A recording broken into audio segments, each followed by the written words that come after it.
देखो यार, प्यार करो तो ऐसे, वरना फिर करो ही मत। डोमिनिक मिस्टीरियो ने एक पूरी वीडियो ही शेयर कर दी अपने इंस्टाग्राम के पूरे नोटिफिकेशंस की, जहां पे लगातार लाइन से सारी जो डोमिनिक मिस्टीरियो की पोस्ट उन्होंने इंस्टाग्राम पे करी है खुद के अकाउंट पे, उसको आप देख ही सकते हो। लिव मॉर्गन ने अचानक से सबको लाइक करना शुरू कर दिया। और भाई ये करने में भी कितना टाइम लगेगा देखो भाई, मतलब ऐसा लग रहा है कि ये अच्छा अच्छे खासे घंटों की मेहनत है पहले पोस्ट पे जाके फिर सबको लगातार से ऐसे लाइक लाइक लाइक करते हुए जाना। और आप अगर टाइम इंटरवल भी देखोगे तो हर एक मिनट में जाके लिव मॉर्गन ने डोमिनिक मिस्टीरियो की पोस्ट को लाइक किया है। तो अब उस तरीके के सवाल मत खड़े करो, क्योंकि ये प्यार सच्चा है। Okay, hello chatters, my name is Rohit and you are watching wrestle chatter.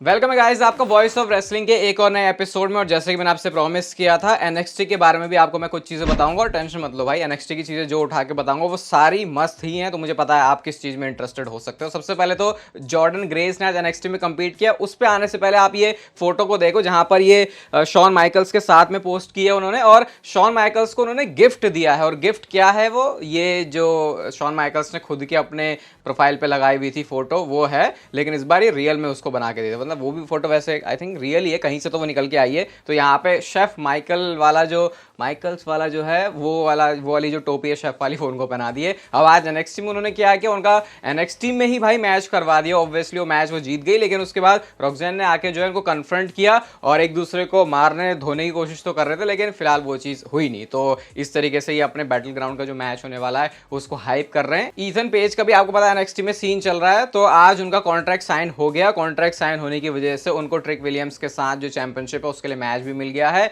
वो कहते हैं भाई मैं यहाँ पे कुछ पर्सनल वर्सनल मामला करने नहीं आ रहा। पूरे शो में उन्होंने वहाँ के जो जनरल मैनेजर है एवरेन, उनको भी परेशान करके रखा हुआ था, लेकिन अब कॉन्ट्रैक्ट साइन हो गया। और कह सकते हैं बैटल ग्राउंड के लिए अब जो तैयारियां हैं डब्ल्यूडब्ल्यू की वो पूरी हो गई हैं। और एक मस्त मैच वहां पर, क्योंकि वो यूएफसी वाले अरेना से होने वाला है, तो उस ऑक्टागोन के अंदर लोला वाइस और शेना बेजलर का एक एक्चुअल यूएफसी ऑक्टागोन के अंदर भी मैच हो सकता है, उसके भी पूरे पूरे चांसेस हैं। तो उस जिस तरीके से डब्ल्यूडब्ल्यू कोलैब कर रही है, ये बेटर वे में शेप करेगा। और एनएक्सटी के लिए भी कुछ यूनिक और एक्सक्लूसिव चीजें हैं जो कि मुझे लगता है कि फैंस को रीजन देगा कि क्यों उनको एनएक्सटी के शोज को देखना चाहिए। अब मंडे नाइट ड्रॉ की बात कर लेते हैं फिर से। तो पिछले हफ्ते ही मैंने आपको बताया था भाई 50 मिलियन जो नंबर्स है वो 24 घंटों के अंदर जनरेट किए गए थे लिव मॉर्गन और डोमिनिक मिस्टीरियो के सेगमेंट से। अब इस हफ्ते तो वैसा कोई मूवमेंट बनाने वाला सीन भी हुआ, लेकिन स्टिल 54 मिलियन यानी 50 से और 4 ज्यादा जो नंबर्स हैं वो डिजिटली जनरेट हो पाए हैं। अगर मैं आपको व्यूअरशिप बताऊं तो व्यूअरशिप वैसे घटी है, लास्ट वीक 1.690 थी और इस हफ्ते 1.670 है, लेकिन फिर भी व्यूअरशिप के मामले में आपको पता है अब ये चीजें ज्यादा मैटर वैसे भी नहीं करती। और एक पॉजिटिव सबसे बड़ी अपडेट मैं आपको डोमिनिक मिस्टीरियो के बारे में देता हूं। ये रिपोर्ट्स आई हैं कि डोमिनिक मिस्टीरियो अब इस पॉइंट पे क्लियर हो चुके हैं रेसल करने के लिए, मेडिकली वो क्लियर हो चुके हैं। और इसी ओकेजन पे भाई डोमिनिक मिस्टीरियो के को लेके डब्ल्यूडब्ल्यू क्रेजीएस्ट आइडिया जो कि पुल ऑफ करने वाली है, शायद आपको एडवांस में उसका स्पॉइलर मिल जाएगा। पूरा डोमिनिक मिस्टीरियो के ऊपर डेडिकेटेड 20 मिनट का सुपरस्टार स्पॉटलाइट का एपिसोड नंबर 6 ऑन असली अखाड़ा स्पॉटिफाई, डिस्क्रिप्शन जाके सुन लो। अभी रिसेंट टाइम में थोड़े से एक्टिव कम रहे हैं, लेकिन पॉडकास्ट जो है जैसे जैसे हम मतलब काम करते हैं उसके पीछे वो आपके लिए लेके आते रहे, तो भाई सुनना जरूर उसको जाके। बस पूरा डोमिनिक के ऊपर ये चिल, इससे बढ़िया टाइम वैसे कोई हो नहीं सकता डोमिनिक में इंटरेस्ट लेने के लिए, तो आप उसे जाके सुन लेना, या तो अभी डिस्क्रिप्शन से या फिर आपको वीडियो के एंड में एक बटन दिखेगा उस पर भी क्लिक करके देख सकते हो। नेक्स्ट हम बात करते हैं लिव मॉर्गन के बारे में। अभी इनके बारे में बहुत कुछ है। तो लिव मॉर्गन ने कुछ फोटोज भी पोस्ट करी अपने ट्विटर हैंडल और इंस्टाग्राम के ऊपर, जहां पे आप देख सकते हो भाई ये मंडे नाइट ड्रॉ से ही फोटो है। पहली वाली फोटो थोड़ी ज्यादा ही अजीब लग रही है, लेकिन उसके बाद बाकी उनका हाथ फेरना वो सब जो हमने मंडे नाइट ड्रॉ से देखा था। तो ये तो अपना बिल्कुल बढ़िया तरीके से जो काम है सोशल मीडिया के ऊपर भी उसको कंटिन्यू कर रहे हैं। इवन ये वाले भी डब्ल्यूडब्ल्यू का जो ट्रेलर की फोटो है, आई थिंक हाँ जो प्रोडक्शन ट्रक वो ट्रेलर जाता है, तो उसमें भी आप देख सकते हो जहां पे डोमिनिक मिस्टीरियो की फोटो दिखी नहीं, लिव मॉर्गन उसके पीछे भागी नहीं। तो स्टोरी लाइन को तो ये बिल्कुल मतलब घुसे हैं तो बिल्कुल बढ़िया तरीके से, पहले धीरे धीरे टीज किया, अब जब सब कुछ ओपन हो ही गया तो सारा काम जो ओपनली चल भी रहा है। रैंडी ऑर्टन के बारे में बात करते हैं भाई, तो एक शॉकिंग तो नहीं बोलना चाहिए वैसे मुझे, रैंडी ऑर्टन ने एग्जैक्ट कुछ वो बातचीत बताई जो कि उनके और विंस मैकमैन के बीच हुई थी। वो याद करते हैं उस टाइम को जब वो 35 साल के थे, और कहते हैं कि मैंने विंस से जाके खुद बोला उसके डेस्क पे बैठ के कि यार देखो यार विंस भाई साहब, मैं जो है थोड़ा सा मेरे को अपने बैक में प्रॉब्लम हो रही है, मैं काम तो कर लूंगा लेकिन फिर मुझे रिकवरी होने का भी टाइम चाहिए, तो मुझे थोड़ा सा टाइम ऑफ चाहिए। लेकिन विंस ने जो एग्जैक्टली चीज बोली वो बोलते हैं I need you on those shows Randy, mother nature gets us all. यानी भाई बुढ़ापा आ रहा है, बूढ़े हो रहे हो, तो ये जो चीजें हैं वो तुम्हारे साथ होती रहेंगी, ये बोल के सिर्फ उन्होंने साइड कर दिया। और अब रैंडी ऑर्टन ने जो सबसे शॉकिंग बात बोली वो ये बोलते हैं कि अच्छा ही है कि विंस मैकमैन नहीं है और ट्रिपल एच के इस एरा में काम करके मुझे मजा आ रहा है। साथ में उन्होंने ऐसा डिसरिस्पेक्ट करते हुए नहीं बोला, वो ये कहते हैं कि विंस ने मुझे अपॉर्चुनिटीज दी, विंस ना होता तो शायद मैं भी ना हो पाता जो अभी हूँ, लेकिन फिर भी अभी विंस का जाना और ट्रिपल एच के अंडर काम करना बहुत अच्छा है। तो अब रैंडी ऑर्टन जैसे बंदे को सोचो फ्रीडम नहीं मिली तो फिर आप बाकी से और क्या ही एक्सपेक्ट कर सकते हो, क्योंकि रैंडी ऑर्टन बड़े सुपरस्टार और बड़े सुपरस्टार्स की ट्रीटमेंट अलग होती है, बट स्टिल वो चीज रैंडी ऑर्टन के साथ भी नहीं है। क्या जे उसो ने ऑलरेडी तैयारी शुरू कर ली है कि वो मनी इन द बैंक का ब्रीफ केस जीतने वाले हैं? तो अपने इंस्टाग्राम के ऊपर उन्होंने खुद ये पूछा, तुमको क्या सुनने में ज्यादा अच्छा लग रहा है, मनी इन द यीट या फिर यीट इन द बैंक? मेरे को तो वैसे सेकंड वाला ज्यादा सही लग रहा है, यीट इन द बैंक। और शायद इस फ्रेज के साथ कुछ मर्चेंडाइज आने वाली है मनी इन द बैंक से पहले, और अगर जीत गए तो फिर ऑब्वियसली फिर तो मर्चेंडाइज के फिर तो पूरा ब्रीफ केस है, सब कुछ इसके अराउंड डब्ल्यूडब्ल्यूई छापेगी। और आपको पता ही है जे उसो ने कितना अच्छा मर्चेंडाइज के मामले में काम किया हुआ है, तो ऐसा लग रहा है कि शायद जे उसो का जो चांस है बहुत बढ़िया है इस बार जीतने का। लेट्स सी जीतते हैं या फिर नहीं।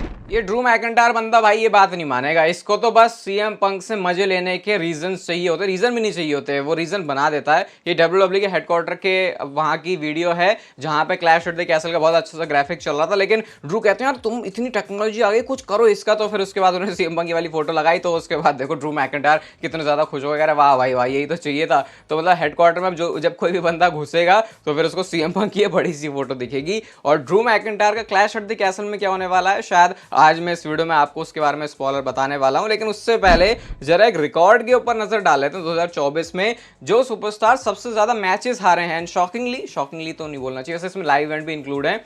नाकामुरा का यहाँ पर नेम है जो 39 मैचेस में हार चुके हैं, उसके बाद जेडी मैकडोना भी उनसे पीछे है, मतलब नाकामुरा सबसे बड़े लेवल के हारने वाले इंसान है। और उसके बाद 29 जो मैचेस की हार है वो फिन बैलर को मिली है। और इसी का ऑपोजिट अगर जीत की बात करें तो 46 मैचेस कोडी रोड्स जीते सबसे ज्यादा, 27 नंबर पर जे उसो, मतलब 27 मैचेस जे उसो और 26 मैचेस एलए नाइट। इवन जो मंडे नाइट रॉ में भी विक्ट्री मिली है फिन बैलर को, वो उनकी 2024 में पहली सिंगल्स मैच के अंदर विक्ट्री है। तो ये वैसे लाइव इवेंट का स्टार्ट मिला के, लेकिन फिन बैलर को लेकर बुरा लग रहा है मेरे को। वो वाला टाइम बुरा क्या लग रहा है, ऐसा मैं बस वेट ही कर रहा हूँ कि चलो भाई हरवा दो उस बंदे को जितना हरवाना, लेकिन एंड में जाके कुछ करना, क्योंकि वो वाला टाइम जब जॉन सीना ने भी उनको ओवर किया था और वो जब यूनिवर्सल चैंपियनशिप जीते थे उसके बाद जब वो रिकवर करके भी आ गए थे तो फिर भी उनको ऐसा देखते थे, लेकिन अभी जजमेंट डे में आके थोड़ा सा नुकसान हो रहा है उनका, ऐसा मुझे लग रहा है। बाकी रिकवर डब्ल्यूडब्ल्यू को करना अच्छे से आता है और ट्रिपल एच के ऊपर थोड़ा सा भरोसा है कि वो फिन बैलर के ऊपर भरोसा करते हैं, तो फिर शायद इस भरोसे पर हमको आगे बढ़ जाना चाहिए। एक शेमस ने एक फोटो पिक्चर पोस्ट करी है और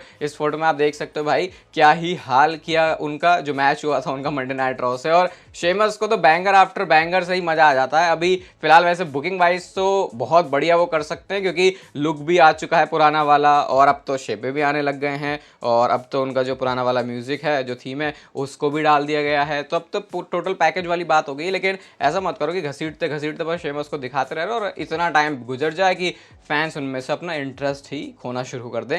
next Roman Reigns and Paul Heyman के बारे में, शायद ये एक ऐसा ट्विस्ट है जो कि इस ब्लड लाइन की स्टोरी में डब्ल्यूडब्ल्यूई डाल सकती है। अब मैं आपको इसको एक्सप्लेन करता हूं।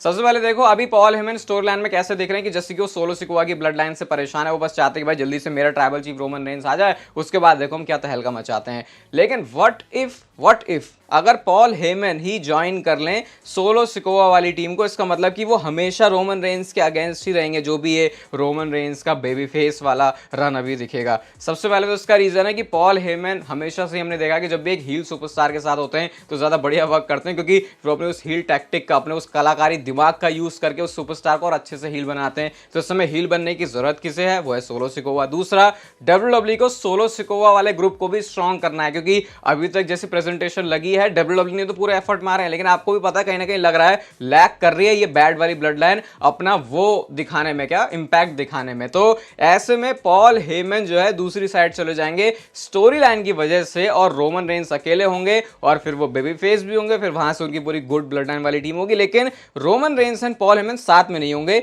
इस बार ये अलग अलग काम करने वाले हैं। बैड ब्लड लाइन के लिए पॉल हेमन और गुड ब्लड लाइन के लिए रोमन रेंस। फिर आपका शायद सवाल हो सकता है कि यार अगर ऐसा है तो फिर पॉल हेमन अभी ऐसा क्यों दिखा रहे हैं कि भाई जैसे कि वो तो रोमन रेंस को चाहते हैं, ये उसी एग्जैक्ट मूवमेंट के लिए जब वो रोमन रेंस के ऊपर टर्न कर जाएंगे, और ये एक्चुअल में वो जेन्युइन लेजिट पहला टर्न होगा। इस वजह से इससे पहले भी हुआ है लेकिन वो कंफ्यूजिंग था बहुत ज्यादा ब्रॉक लेसनर की स्टोरी में, लेकिन ये वो ऐसा टर्न होगा जो कि रोमन रेंस को और एक बड़े बेबी फेस की तरफ लेके जाएगी। पूरा सेंस बन रहा है भाई इस चीज का, और सबसे ज्यादा जरूरत तो मुझे लग रहा है सोलो सिकोवा वाले बैंड को है इस समय, क्योंकि पॉल हेमन के आने से फिर वो थोड़ा सा और मजबूत महसूस करेंगे इवन स्टोरी लाइन में भी, क्योंकि आधे से ज्यादा काम तो फिर पॉल हेमन ही कर देते हैं। तो ये एक एंगल है जिसका जो होने का चांस है वो बहुत अच्छा खासा है, और अगर ये हो रहा है तो फिर आपको बताइए रोमन रेंस और पॉल हेमन का अलग होना अपने आप में कितना एक बड़ा मूवमेंट होगा इस ब्लड लाइन की स्टोरी का। बट पहले इंतजार है रोमन रेंस के रिटर्न का। और आज की next and final story Drew McIntyre के बारे में है। क्या Drew McIntyre clash at the castle में जीत रहे हैं? तो करंटली जो ऑड्स हैं वो तो उनको सपोर्ट कर रहे हैं, तो इसका मतलब ड्रू मैकिंटायर के पास में